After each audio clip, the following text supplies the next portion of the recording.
Hello friends, आज हम explain करेंगे 2021 में आई एक मूवी टिल डेथ की। इसकी IMDb रेटिंग है 5.8। ये मूवी एक थ्रिलर मूवी है। तो चलिए वीडियो शुरू करते हैं। मूवी की स्टार्टिंग में हमें एमा नाम की एक औरत को दिखाया जाता है जो कि टॉम नाम के एक आदमी के साथ होती है। एमा का टॉम के साथ एक्स्ट्रा मैरिटल अफेयर चल रहा था। एमा की शादी एक लॉयर मार्क से हुई थी जो टॉम का बॉस भी था, इसीलिए वो टॉम के साथ अपना ब्रेकअप कर लेती है क्योंकि नेक्स्ट डे उसकी एनिवर्सरी होती है और वो अपने हस्बैंड के साथ एक नई ज़िंदगी की शुरुआत करना चाहती थी। टॉम बहुत उदास हो जाता है और वो वहाँ से चला जाता है। अगले दिन एमा मार्क के ऑफिस जाती है जहाँ मार्क नहीं होता, लेकिन टेबल पे एक फ़ाइल होती है।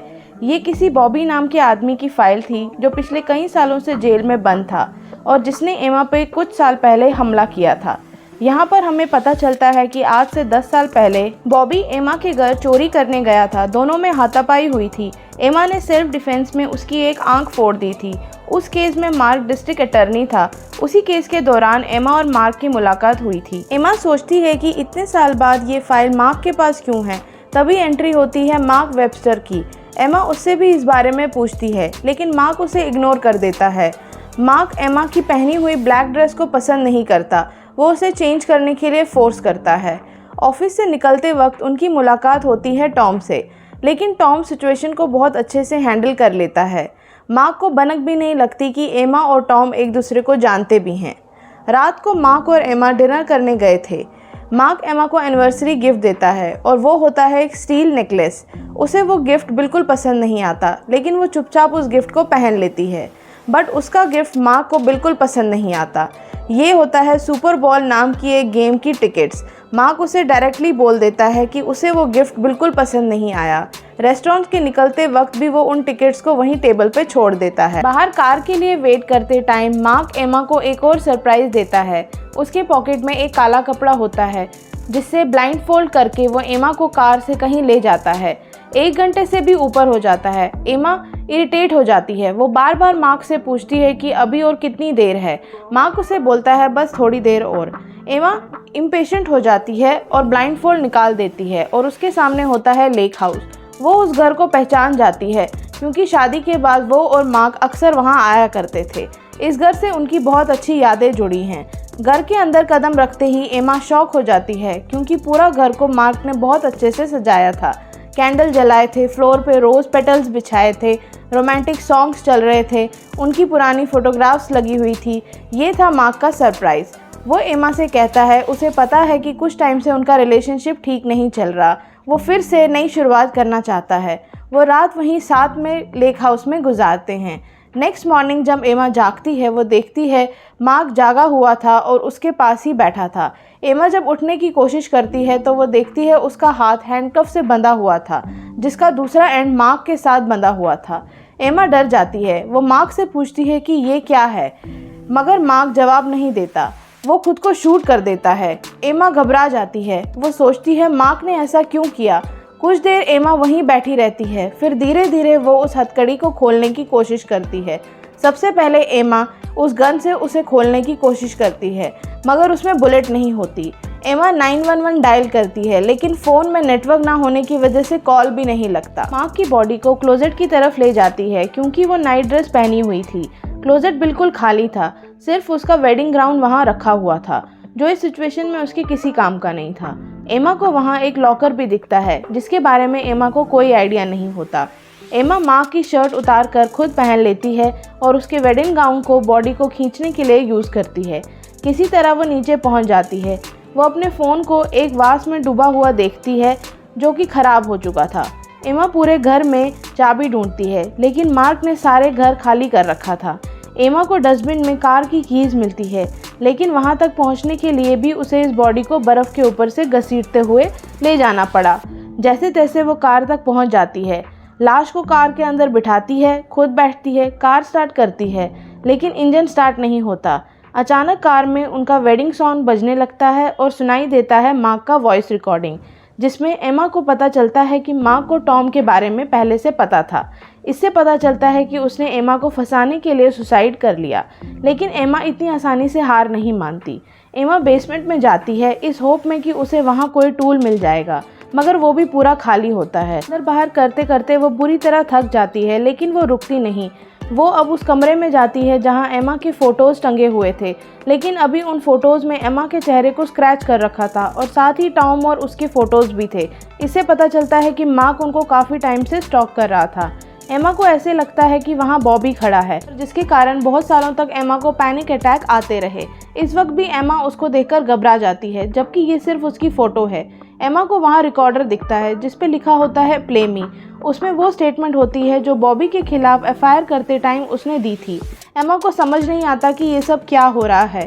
तभी एमा को कार के आने की आवाज़ आती है। चेक करने पर पता चलता है कि टॉम आया है। वो कहता है उसके फ़ोन पे एमा के फ़ोन से मदद के लिए मैसेजेस आए थे और यहाँ की लोकेशन भी भेजी थी। एमा समझ जाती है कि मार्क ने उन दोनों को फंसाया है। टॉम बताता है कि पिछली रात मार्क के ऑफिस में रेड पड़ी थी। उसके सारे लीगल डॉक्यूमेंट्स, मैनिपुलेटेड फाइल्स, सबके बारे में सबको पता चल चुका है। टॉम एमा को बताता है कि मार्क का कैरियर ख़त्म हो चुका है, ये है उसके सुसाइड का कारण। अब जाके एमा को पूरा गेम समझ आता है। टॉम कार से फ़ोन लेने जाता है ताकि वो पुलिस को फ़ोन कर सके, लेकिन दरवाज़ा खोलते ही उन्हें दूसरी कार उनके घर के सामने आती दिखाई देती है और बाहर जाते ही उसे एक आदमी मिलता है जिसका नाम होता है जिमी। वो टॉम से कहता है कि वो पाइप ठीक करने आया है, मगर टॉम जानता है कि ये झूठ बोल रहा है क्योंकि उसने उसकी कार घर आते वक्त रोड साइड पर पार्क देखी थी। ये वहीं से उसे फॉलो करते हुए आए हैं। तभी गाड़ी से एक और आदमी निकलता है। वो टॉम को चाकू से बार बार स्टैब करके उसे मार डालता है और दरवाज़ा तोड़ के घर के अंदर घुस जाता है। ये आदमी और कोई नहीं, बॉबी था। उसे देखकर एमा और पैनिक हो जाती है। उसे समझ आ जाता है कि इसीलिए बॉबी की फाइल मार्क के पास थी, क्योंकि मार्क ने ही बॉबी को जेल से बाहर निकाला एमा को मारने के लिए। बॉबी और जिमी पूरे घर में एमा को ढूंढने लग जाते हैं। एमा शेड में चली जाती है। वहाँ एक टूल से वो अपने हाथ की हथकड़ी तोड़ देती है। जिमी ब्लड स्पॉट्स को फॉलो करते हुए वहाँ पहुँच जाता है। एमा छुप जाती है, लेकिन उसे मार्क की बॉडी दिखती है।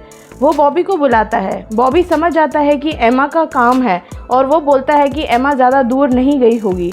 उनकी बातों से एमा को पता चलता है कि मार्क ने ही उन दोनों को एमा को मारने के लिए भेजा था। बदले में उन्हें वो सारे डायमंड्स मिल जाएंगे जो उस लॉकर में थे, और ये लॉकर एक फिंगरप्रिंट और पासवर्ड से प्रोटेक्टेड है। बॉबी को लगता है एमा को उसका पासवर्ड पता होगा, इसलिए एमा को ढूंढना अब उनके लिए और ज़रूरी था। वो दोनों वहाँ से लेक हाउस की तरफ चले जाते हैं। उनके जाते ही एमा को एक पेट्रोल का डब्बा मिलता है, जिसे वो खींचकर कार तक ले जाती है और पेट्रोल भरना शुरू करती है। बॉबी को भनक लग जाती है और वो भी शेड में आ जाता है। वहाँ पर रखी पाइप से उसे लगता है कि एमा कहीं आसपास ही है। एमा कार के नीचे छुप जाती है। बॉबी गाड़ी की हवा निकाल देता है। एमा बेसमेंट में छुप जाती है, लेकिन वहाँ से घर के अंदर नहीं जा पाती क्योंकि घर के अंदर जिमी उसे ढूंढ रहा था।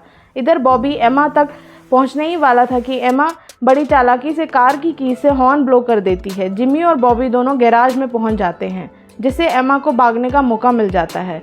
वो घर के अंदर जाती है, टॉम के शूज़ पहनती है और घर के एक रूम में छुप जाती है, और फिर बॉबी पर अचानक हमला करती है और पीछे से जिमी पर भी वार कर देती है और घर से बाहर निकल जाती है और कार में बैठ जाती है। वो जैसे ही कार स्टार्ट करती है, बॉबी आकर खींचकर वापस उसे घर में ले जाता है।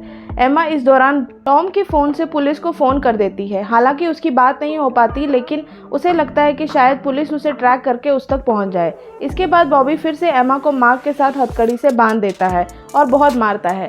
जिमी उसे बहुत रोकता है। वो किसी को मारना नहीं चाहता था, इसीलिए वो वहाँ पड़ी एक गन को बॉबी पर तान देता है। ये तय होता है कि एमा उन्हें पासवर्ड बता देगी और बदले में वो उसे छोड़ देंगे। उस लॉकर का पासवर्ड वो डेट थी जब मार्क ने एमा को प्रपोज किया था। एमा वो डेट बता देती है। मार्क के फिंगरप्रिंट से और उस पासवर्ड से बॉबी उस लॉकर को खोल देता है, मगर उसके अंदर कोई डायमंड्स नहीं होते। सिर्फ एक चाकू था जिस पर लिखा था सारे डायमंड्स एमा के नेकलेस में हैं। जिमी जल्दी से उस नेकलेस को काटने की कोशिश करता है, लेकिन वो अनब्रेकेबल था। उसे सिर्फ एक ही तरीके से निकाला जा सकता था, एमा का सर काट के। बॉबी एमा पर झपट पड़ता है। जिमी एक बार फिर उसे रोकने जाता है, लेकिन हाथापाई में जिमी की ही मौत हो जाती है। अभी तो एमा को बचाने वाला अब कोई नहीं था। एमा खुद ही बॉबी पर हमला कर देती है। वो बॉबी को बेहोश कर देती है और उसे मार्क के हथकड़ी के साथ बांध देती है और भाग जाती है, लेकिन बॉबी उस हालत में भी उसका पीछा करता है और उस गाड़ी का एक्सीडेंट हो जाता है। एमा क्रॉल करते हुए आगे बढ़ती है। बॉबी फिर से चाकू से एमा पर वार कर देता है। चाकू के वार से पानी के ऊपर जो पतला सा आइस जमा था वो टूट जाता है और वो तीनों उसमें डूब जाते हैं। एमा पानी में बॉबी को चाकू मार के उसकी दूसरी आंख भी फोड़ देती है। बॉबी खुद को संभाल नहीं पाता और डूब जाता है। एमा फाइनली जिंदा बच जाती है और वो बहुत मुश्किल से ऊपर आती है और दूर से हमें पुलिस की सायरन सुनाई देती है। आखिरकार पुलिस ने उसे ट्रैक कर ही लिया। ये था फिल्म का एंड। आपको ये मूवी कैसी लगी हमें ज़रूर बताइएगा और हमारे चैनल वर्ड द फिल्म को सब्सक्राइब भी करिएगा। हम ऐसे ही और वीडियोस लाते रहेंगे। Thank you.